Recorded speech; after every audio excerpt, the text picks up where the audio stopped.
तो देखिए पुस्तक कौन सी हमें लेनी है वो भी हम आपको बताएंगे, और माँ दुर्गा की कौन सी प्रतिमा हमें लेनी है जो कि हमें माता रानी की स्थापना करते समय ध्यान रखना है। और बहुत सारी बहनों के ये प्रश्न है कि क्या हमें हर बारी प्रतिमा नई लाके लेनी होती है या जो हमारे पूजा मंदिर में होती है उसी की मतलब उन्हीं प्रतिमा की पूजा हमें करनी होती है।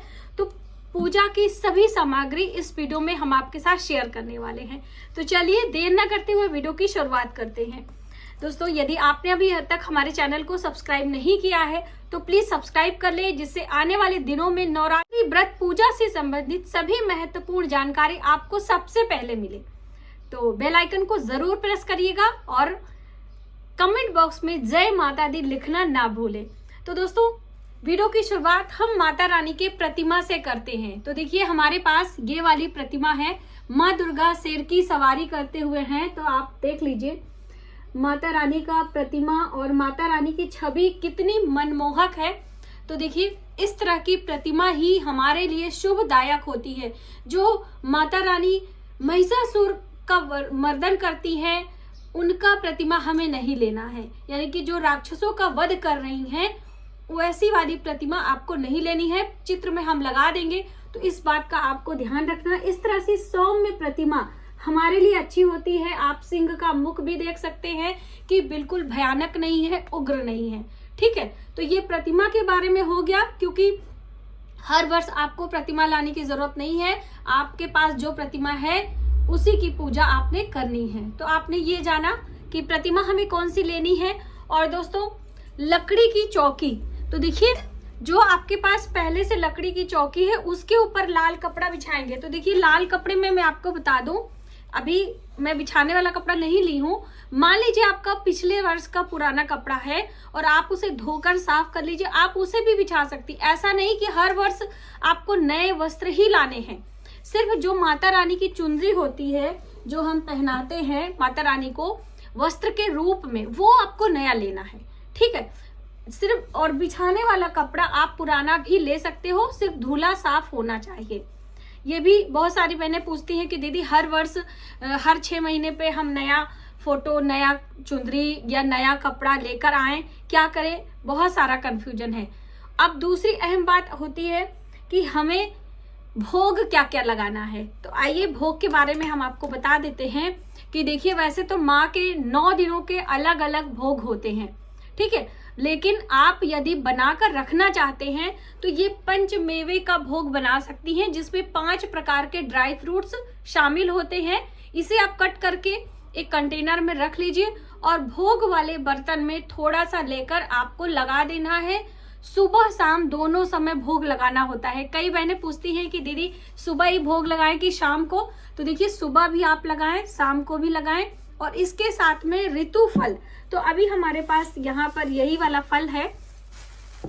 अब ऐसा नहीं है कि जो आपने सुबह लगा दिया है वही सेम फल, अगर आपके पास है तो आप दूसरा भी ले सकते हो। तो यहाँ पे हम आपको दिखाना चाहेंगे, ये है ऋतु फल और ये है हमारे पंचमेवे। इसमें है बादाम है, काजू है, किशमिश है और ये मखाने हैं और ये नारियल का गोला है। तो बस इस तरह से सभी चीजों को माता रानी को हम भोग में लगाएंगे।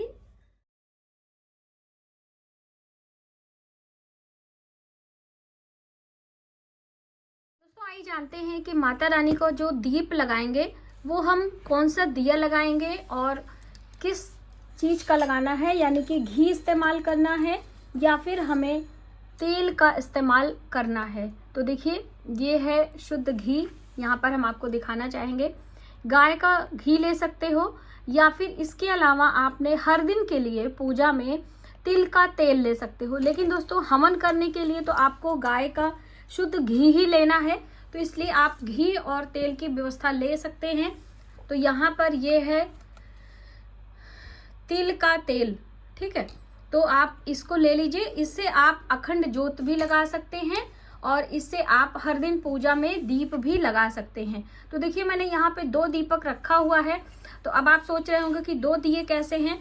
तो जैसे कि अनाज पर दीपक का आसन देना होता है और ये जो दीपक है वो जब हम पूजा करने लगेंगे तब हम इसे प्रज्वलित करेंगे, और जब तक इसमें घी तेल रहेगा ये स्वतः ही फिर शांत हो जाएगा, यानी कि ये हमारा अखंड दीप नहीं है। और ये जो दूसरा वाला दीप है ये आरती करने के लिए है। वही जो दीपक हम रखते हैं उससे हमें आरती नहीं करना चाहिए, आरती के लिए आपको अलग से दीप लेना चाहिए, ठीक है। तो इसलिए आपको 2 दीपक की व्यवस्था करनी है, या फिर आप अपने घर से कोई इस तरह का जो पूजा के लिए चम्मच वगैरह होता है वो भी आप ले सकते हो, ठीक है। दोस्तों हर दिन पूजा की ये थाली आपकी रेडी होनी चाहिए, जिसमें कि आपको एक पात्र, पूजा में जब हम बैठते हैं तो हमें जल लेना होता है, तो ये आपका पात्र दोनों समय इसको धोकर साफ कर लेना है और इसे में पूजा का जल लेना है। हो सके तो गंगा जल ले सकते हैं। ये है अगरबत्ती स्टैंड है, तो आप ये भी आप रख सकते हैं यदि अगरबत्ती जलाते हैं तो, और यदि धूप जलाते हैं तो आप धूप के लिए भी कोई पात्र ले लेना है। यहाँ पर ये है अष्टगंध तिलक, जो कि देवियों को और देवताओं को दोनों को ही लगाया जाता है, तो ये आप खरीद लीजिए, बहुत ही अच्छा होता है। और अष्टगंध तिलक के नाम से मार्केट में आसानी से आपको मिल जाएगा, तो आप इसको लाके रख लीजिए। देखिए पूजा में हर दिन अक्षत चढ़ाया जाता है, तो आप अक्षत चढ़ा सकते हैं। और जब हम कलश की स्थापना करेंगे तो एक बड़ा पात्र में सरई में चावल रखा जाता है, तो हमने यहाँ पे कलर करके रख लिया है, इसे ही हमने रखना है।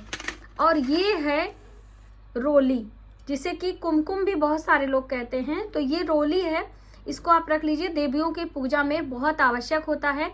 हम कुमकुम का तिलक कलश पे लगाते हैं, पत्तों में लगाते हैं और माता रानी को भी लगाते हैं। दोस्तों ये है सिंदूर, तो ये पूजा वाला सिंदूर है, यानी कि जो हम पूजा पाठ पे इस्तेमाल करते हैं।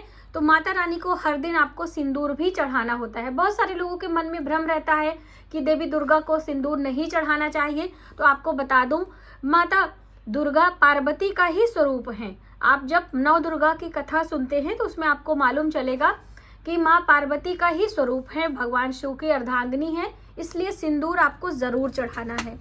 और ये है दक्षिणा, तो देखिए दक्षिणा आप पहले दिन चढ़ा दीजिए और अष्टमी वाले दिन भी चढ़ा सकते हैं। आखिरी वाले दिन कन्याओं को देने के काम में आता है, लेकिन पहले दिन दक्षिणा जरूर चढ़ाई जाती है।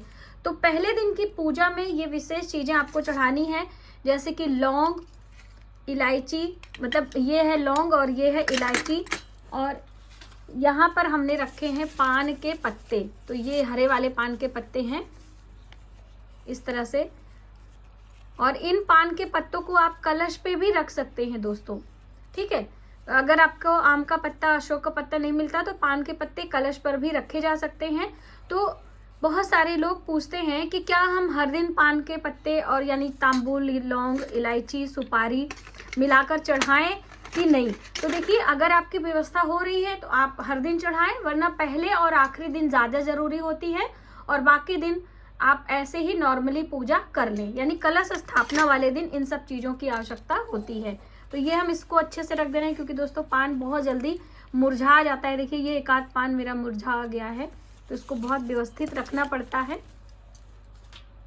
और यहाँ पर ये है सुपारी, तो देखिए कुछ सुपारी तो हम कलश में जब कलश बनाएंगे तो उसके अंदर डालेंगे। एक सुपारी हमें चाहिए गणेश जी का आवाहन करने के लिए मौली के धागे लपेट कर, और 1-2 सुपारी हमको चाहिए भोग लगाने के लिए यानी तांबूल में। तो इस तरह से आपको कुछ सुपारी ले लेना है।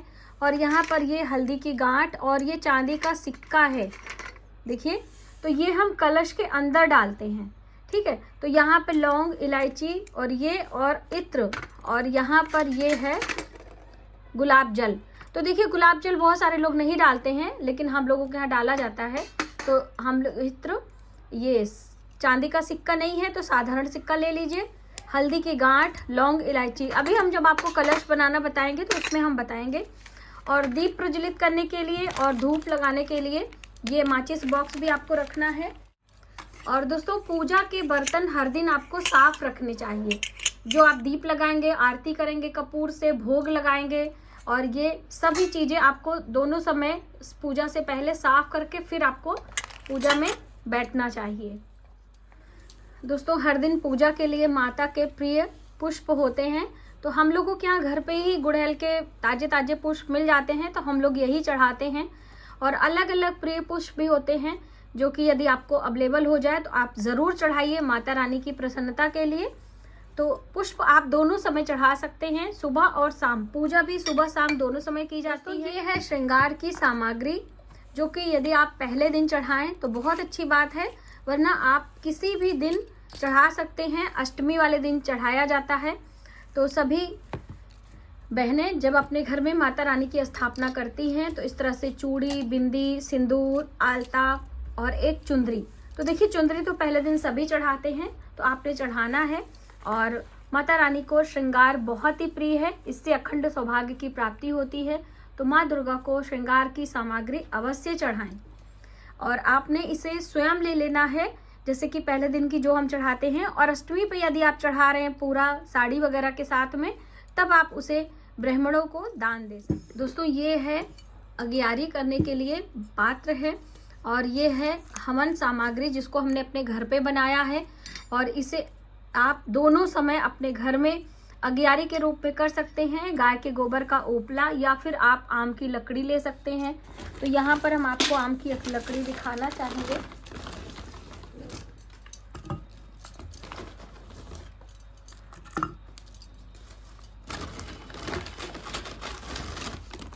और ये हमारे गमले की, आंवले की और ये तुलसी की कुछ लकड़ियां हैं। तो यदि आपके गमले में अभी सूख गई हैं, जैसे समी की लकड़ियां हों या फिर आंवले की हों, तुलसी की हों, इस तरह से आप उसे धोकर धूप में सुखा लें और छोटे छोटे टुकड़ों में करके थोड़ा सा कपूर डाल के आप इसकी धूनी दे सकते हैं अपने घर में। हर वाले दिनों में हम आपको अपने घर पे ही धूनी बनाना सिखाने वाले हैं। तो ये हवन सामग्री हमारे चैनल पर ऑलरेडी है, तो आप सीख सकते हैं। यदि नवरात्रों के दिनों में आप हवन करना जानना चाहते हैं तो वो भी विधि हमारे चैनल पर है।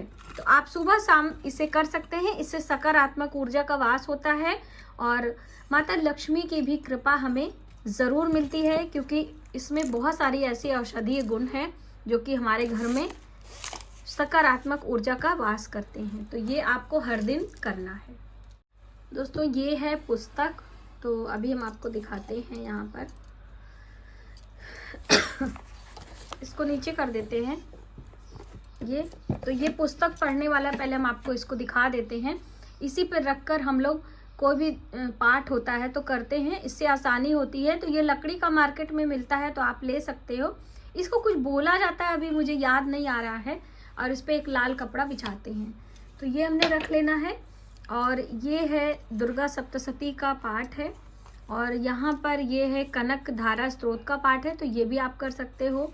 और ये है शारदीय दुर्गा पद्धति। तो इसमें सारी विधियाँ रखी रहती हैं कि हमें क्या चढ़ाना है, कौन सा मंत्र है, कैसे नवमी पूजा करना चाहिए। तो ये हमारी बहुत पुरानी पुस्तक है दोस्तों।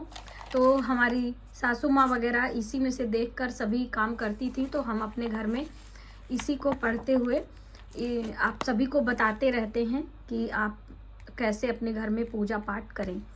और ये है दुर्गा सप्तशती का पाठ है। यदि आप दुर्गा सप्तशती का पाठ करना चाहते हैं तो पहले ही दिन से आपको दुर्गा सप्तशती पाठ करना चाहिए। और पाठ करने के कुछ खास नियम होते हैं जो कि इस पुस्तक में भी दिया गया है और हमारे चैनल पर भी दिया गया है कि आप कौन सा पाठ किस दिन करें और कैसे दुर्गा सप्तशती पाठ करने के क्या नियम हैं।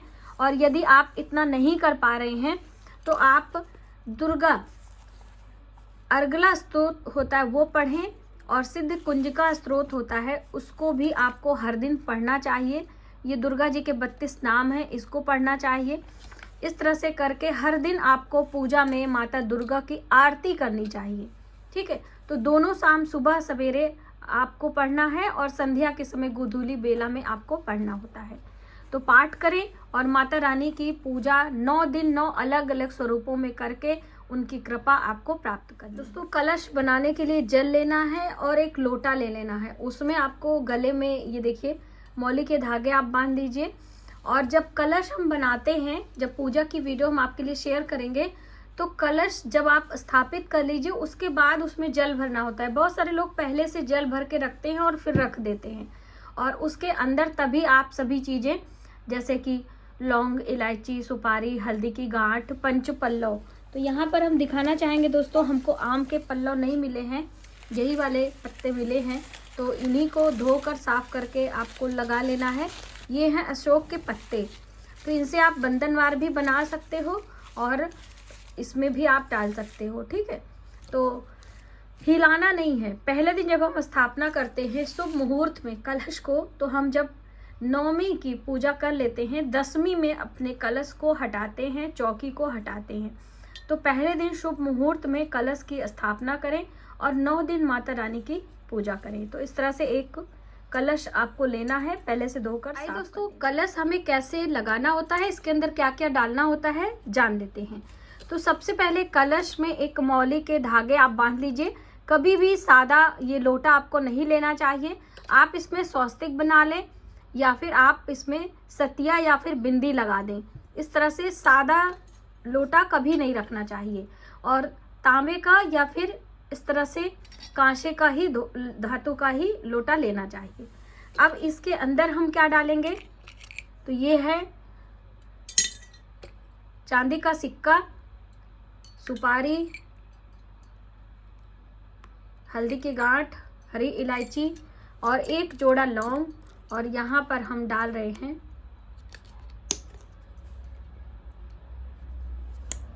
गुलाब जल। ये है इत्र। तो कभी कभी हम आपको इत्र बताते हैं तो ज्यादा लोगों को मिलता नहीं है, इसलिए हम यहाँ पर गुलाब जल आपके लिए लेकर आए हैं। और कभी भी इसके अंदर फूल और चावल नहीं डाला जाता। उसका कारण क्या है कि 9 दिनों तक 10 दिनों तक हम कलश की स्थापना करते हैं और फिर बाद में इसमें सड़न होने लगती है। तो ये गलती आपको नहीं करना है। इसमें हम पंचपल्लव लगाते हैं। तो ये दोस्तों हमारे अशोक के पत्ते हैं, तो ये अलग अलग हैं, यानी कि बंच में नहीं है। यदि आपको आम के पत्ते मिल जाएं तो बहुत अच्छी बात है। हमें मिला नहीं था, इसलिए हमने ये पत्ते ले लिए हैं। तो पत्तों की संख्या तो हमेशा 5 या 7 होनी चाहिए, ठीक है। तो हमने यहाँ पे लिए हैं और ये है सरई। इस तरह से आप रख दीजिए। अब इसके ऊपर हमें रखना है श्रीफल, यानी कि एक नारियल। तो नारियल हम आपको दिखाना चाहेंगे यहाँ पर कि कैसे होना चाहिए। तो ये है पानी वाला नारियल, जटा वाला। और ये जो आंखें हैं यहाँ पे हम दिखाएं, आपको दिखाई दे रहा ठीक से, लोटा और पास में कर लें। ये जो आंखें हैं और ये मुख है, तो इसको आपको अपनी तरफ रखना है, ये इस तरह से। और कभी भी सिंगल नारियल नहीं रखते, हमेशा उसके ऊपर एक मौली के धागे या फिर इस तरह से एक नारियल चुंदरी पर बांध लेना चाहिए, यानी कि आपको इसे ऐसे ये। अब इस तरह से आपको शुभ मुहूर्त में कलश की स्थापना अपने घर में करनी होती है। आप जब भी करें तो नारियल रखने का सही तरीका यही होता है, और कलश के अंदर हमें क्या क्या डालना होता है वो भी आपको ध्यान रखना है, ठीक है। तो बस इस तरह से आपको करना चाहिए।